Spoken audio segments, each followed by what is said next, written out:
আল্লাহর হাবিব সাল্লাল্লাহু আলাইহি ওয়াসাল্লাম ঘোষণা দিয়েছেন যে কিয়ামতের ময়দানে বিচার শেষে তারা যখন জান্নাতে ঢুকবে, রোজা পালনকারীদের জন্য আল্লাহ তাআলা একটি স্পেশাল গেট রেখেছেন যেটার নাম হচ্ছে রায়্যান।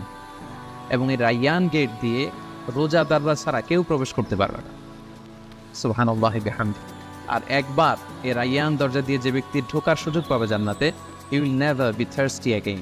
সে কখনো আর তৃষ্ণার্ত হবে না, চিরকালের জন্য তার গলা থেকে তৃষ্ণা হারিয়ে যাবে। পাশাপাশি আল্লাহ তাআলা ইরশাদ করছেন যে সব আমলগুলোকে সওয়াব বাড়ানো হয় এবং সওয়াবের প্রতিদান বান্দাদেরকে দেওয়া হয়, কিন্তু এই সিয়ামের ব্যাপারটা ভিন্ন। এর প্রতিদান আমি আল্লাহ নিজ হাতে দেব।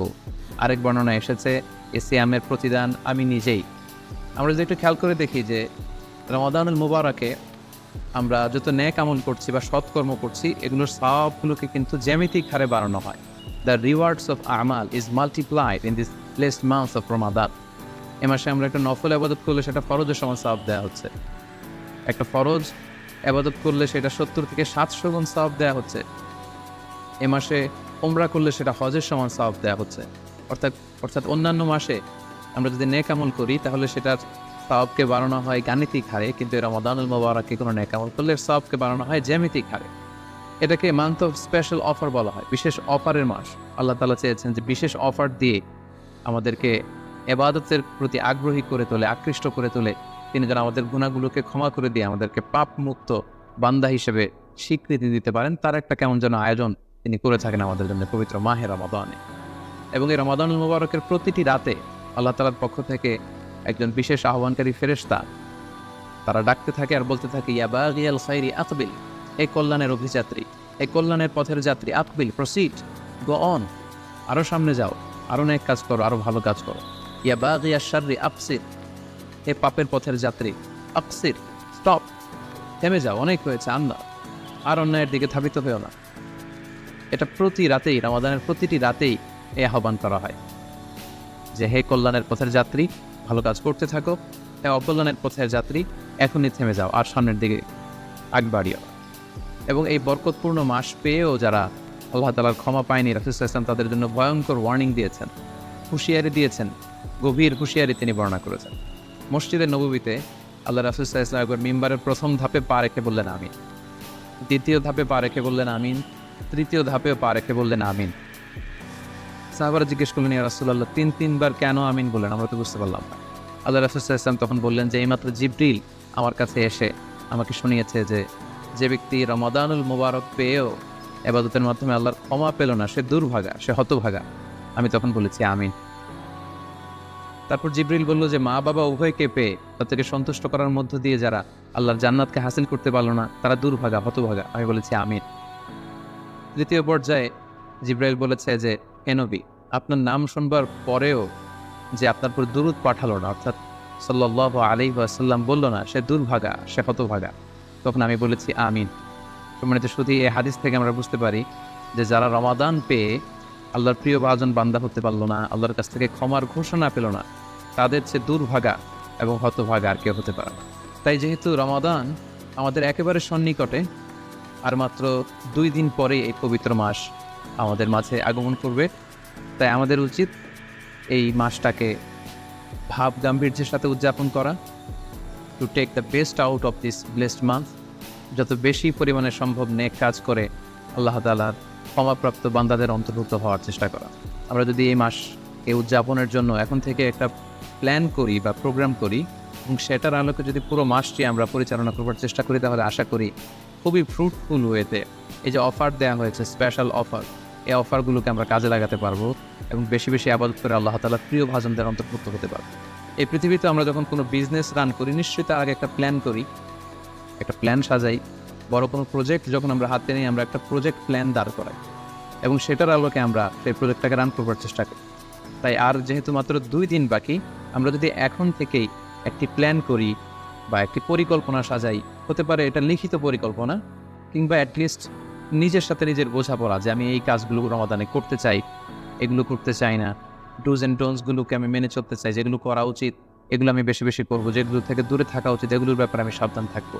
অ্যাটলিস্ট মনের সাথে মনে একটা বোঝাপড়া অথবা কাগজে লিখে আমাদের একটি পরিকল্পনা করা উচিত। সো এ পর্যায়ে এই রমাদান কেন্দ্রিক আমরা কী ধরনের পরিকল্পনা করতে পারি এবং সেই পরিকল্পনায় কোন কোন বিষয়গুলো স্থান পেতে পারে বলে আমি মনে করি সেগুলো আপনাদের সাথে সংক্ষিপ্তভাবে শেয়ার করবো ইনশাআল্লাহ। প্ল্যান করার ক্ষেত্রে সর্বপ্রথম যেটা আমি বলবো, প্ল্যান করবার সময় অল্প প্ল্যান করুন এবং সেটা যতটুকু প্ল্যান আপনি করবেন সেটা নিয়মিত করবার চেষ্টা করুন। আমাদের অনেকের মধ্যে এমন একটা ভাব কাজ করে যে যেহেতু এটা অনেক রহমতের মাস, বরকতের মাস, মাগফিরাতের মাস, আবেগে তারা অনেক বেশি প্ল্যান করে ফেলে এবং সেই অনুযায়ী রমাদানের শুরুতেই সারা রাত তাহাজ্জুদ, সারাদিন ইবাদত, তেলাওয়াত, এরকম 2-4 দিন চলার পরে, কয়েকদিন যাওয়ার পরে সে আবেগটা ঝরে পড়ে, সে আবেগটাকে সে ধরে রাখতে পারে না। কারণ এমন প্ল্যান করা হয়েছিল যেটা রেশনাল ছিল না, যেটা হয়তো যৌক্তিক ছিল না বা বাস্তবসম্মত ছিল না। সো প্ল্যান করার ক্ষেত্রে আমার প্রথম পরামর্শ হচ্ছে অল্প প্ল্যান করুন এবং যতটুকু প্ল্যান করবেন সেটা পুরো রমাদান ব্যাপী হোল দ্য মান্থস লং আপনি সেটাকে পালন করবার চেষ্টা করুন। কারণ আল্লাহ রাসূল সাল্লাল্লাহু আলাইহি ওয়াসাল্লাম বলেছেন, আহাব্বুল আ'মালি ইলাল্লাহি আদওয়ামুহা ওয়া ইন কাল্লা। আল্লাহ তাআলার কাছে সবচেয়ে প্রিয় আমল হচ্ছে সেটা যেটা মানুষ নিয়মিত করে, যেটা বান্দা রেগুলার বেসিসে করেন, যদিও এটা পরিমাণে কম হয়। সো আপনি পরিমাণে যদি কমও করেন, সেটা যদি পুরো রমাদান মাস ব্যাপী একই ধারাবাহিকতায় আপনি ইবাদত করেন, তেলাওয়াত করেন, তাহাজ্জুদ পড়েন, জিকির আজকার করেন, সাদাকা করেন, দান করেন, এটার যদি একটা ধারাবাহিকতা থাকে, সেই ইবাদতটা আল্লাহ তাআলার কাছে বেশি প্রিয়। তাই প্ল্যানের ক্ষেত্রে আমার সর্বপ্রথম পরামর্শ হচ্ছে অল্প প্ল্যান করুন, স্বল্প পরিসরে প্ল্যান করুন, হাতে গোনা অল্প কয়েকটি বিষয়ের ব্যাপারে আপনি কনসার্ন হন এবং যতটুকু প্ল্যান করেছেন ততটুকু নিয়মিত বাস্তবায়ন করুন। প্ল্যানের ক্ষেত্রে সর্বপ্রথম যেটা আমি বলতে চাই সেটা হচ্ছে পুরো রমাদান মাসে সালাতের ব্যাপারে আমাদেরকে সর্বপ্রথম বেশি সচেতন থাকতে হবে। It's mandatory. 5 ওয়াক্ত সালাত যেন আমরা জামাতের সাথে আদায় করতে পারি, এই বিষয়টা খেয়াল রাখতে হবে। কোনো কারণে যদি জামাত ছুটেও যায়, কাজা যেন না হয়ে যায়। কারণ আমাদের যদি জামাত ছুটে যায়, সালাত যদি কাজা হয়ে যায়, তাহলে আপনার প্রোডাক্টিভিটি কমে যাবে। সো প্ল্যানের ক্ষেত্রে এখন থেকে আমাদের এটা মাথায় রাখতে হবে যে পুরো রমাদান জুড়ে আমরা 5 ওয়াক্ত সালাত জামাতের সাথে আদায় করব। কোনো কারণে জামাত যদি ছুটেও যায়, কোনো নামাজ যেন আমার কাজা না হয়ে যায়, এ ব্যাপারে আমরা সচেতন থাকবার চেষ্টা করব। 3 নম্বরে হচ্ছে কোরআন তেলাওয়াত করা। যেহেতু রমাদানুল মুবারক এটা কোরআন নাজিলের মাস, আল্লাহ তাআলা বলছেন শাহরু রমাদানাল্লাযী উনজিলা ফীহিল কুরআন। রমাদান তো এমন মাস যে মাসে আল্লাহ তাআলা কোরআন নাজিল করেছেন। সো এটা কোরআনকে উদযাপনের মাস, কোরআনের সাথে নতুন করে সম্পর্ক গড়বার মাস, বেশি বেশি কোরআন তেলাওয়াত করবার মাস। নফল ইবাদতের যে লিস্ট আছে তার মধ্যে সবচেয়ে শ্রেষ্ঠ নফল ইবাদত হচ্ছে কোরআন তেলাওয়াত করা এবং সেটার মোক্ষম সময় হচ্ছে রমাদানুল মুবারক। আমরা প্রত্যেকেই জানি যে এই মাসে তেলাওয়াত করার যে একটা আবহ, যে একটা ইমেজ, যে একটা পরিবেশ এবং যেরকম একটা মজা পাওয়া যায়, বছরের অন্য কোনো মাসে কিন্তু ওই ফিলিংটা আমাদের আসে না। তো এই সুযোগটাকে আমাদের কাজে লাগানো, আমরা যেন প্রতিদিন কোরআনের তেলাওয়াত করি এবং তেলাওয়াত করার ক্ষেত্রে অবশ্যই ধীরস্থিরভাবে তেলাওয়াত করতে হবে। আমরা অনেকে তাড়াহুড়ো করে তেলাওয়াত করি। হাদিসে এসেছে রুব্বা কারিন লিল কুরআন ওয়াল কুরআনু ইয়ালআনু। কোরআনের অনেক তেলাওয়াতকারী আছে যাদেরকে কোরআন রহমত দেওয়ার পরিবর্তে লাআনত দেয়, কার্ডস করে, অভিসম্পাত করে। তাই তাড়াহুড়ো করে আমরা যেন কোরআন তেলাওয়াত না করি। রমাদান আসলেই দেখা যায় কিছু কিছু মানুষ কোরআন খতম করবার জন্য উঠে পড়ে লাগে। কেউ 5 খতম, 7 খতম, 10 খতম দেওয়ার জন্য প্রতিযোগিতা করে খতম দেয়, ফলে খুব দ্রুত তারা কোরআন তেলাওয়াত করে। এটা ঠিক না। খতম দেওয়ার জন্য উঠে পড়ে লাগা উচিত হবে না, বরং আপনি ধীরস্থিরভাবে তেলাওয়াত করুন। সেই হিসেবে শুরু থেকে শেষ পর্যন্ত একবার করে যদি আপনি 1 খতম দিতেও পারেন সেটা ভালো, আর দিতে না পারলেও আপনি ধীরস্থিরভাবে তেলাওয়াত করে সেটার সওয়াব আপনি ইনশাআল্লাহ পাবেন। তাহলে তেলাওয়াত করার ক্ষেত্রে প্রথম রিমাইন্ডার হচ্ছে তাড়াহুড়ো করে তেলাওয়াত করা যাবে না। 2 নম্বর হচ্ছে যদি সুযোগ হয় অর্থ বুঝে তেলাওয়াত করা।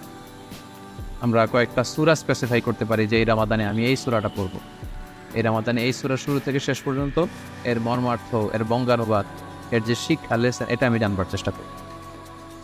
সম্মানিত দিনী ভাই বোন বোনেরা, কোরআন হচ্ছে এমন একটি কিতাব, যারাই এই কোরআনের সাথে সম্পর্ক জুড়ে দিয়েছে, যারাই এই কোরআনকে হৃদয়ে ধারণ করেছে, তারাই সম্মানিত। একটু খেয়াল করে দেখুন, সেদিন জিবরিল আলাইহিস সালাম উনি কোরআন নিয়ে আসমান থেকে পৃথিবীতে নেমেছিলেন। কোরআনকে নিয়ে আসার কারণে উনি হয়েছেন শ্রেষ্ঠ ফেরেশতা।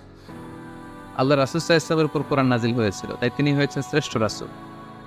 এই রমাদান মাসে কোরআন নাজিল হয়েছে, তাই রমাদান মাস হচ্ছে 12টা মাসের শ্রেষ্ঠ মাস, সাইয়্যিদুশ শুহুর। কদরের রাতে এই কোরআন নাজিল হয়েছিল, তাই কদরের রাত হচ্ছে পৃথিবীর শ্রেষ্ঠ রাত।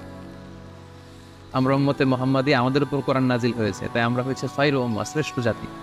আমাদের মধ্য থেকেও যারা কোরআনের সাথে অ্যাটাচমেন্টকে বাড়াবে, কোরআনকে যারা ধারণ করবে, তারা হবে পৃথিবীর শ্রেষ্ঠতম মানুষ। তাই আসুন কোরআন উদযাপনের মাসে আমরা যেন বেশি বেশি কোরআনের সাথে সম্পর্ককে নতুন করে আবার নবায়ন করি। 4 নম্বর যেই ব্যাপারটি আমি প্ল্যানে বা পরিকল্পনায় রাখার চেষ্টা করব সেটা হচ্ছে খুব বেশি খাবার দাবার বা কেনাকাটা এগুলোর ব্যাপারে আমাদেরকে একটু সাবধান থাকতে হবে। আমরা অনেকে মনে করে থাকি রমাদান মানেই মুখরোচক ইফতারি, ইফতার পার্টিতে জয়েন করা, ওদর পূর্তি করে সাহারি খাওয়া, শপিং করা এবং কেনাকাটায় ব্যস্ত থাকা। আসলে ব্যাপারটি এমন নয়, কারণ আমরা জানতে পেরেছি যে এটা হচ্ছে বরকতের মাস, এটা অফারের মাস। নফল ইবাদতে ফরজের সমান সওয়াব, ফরজ করলে 700 গুণ সওয়াব, নফল উমরা করলে হজের সমান সওয়াব। সো এটা হচ্ছে মৌসুমুল ইবাদা, ইবাদতের মৌসুম।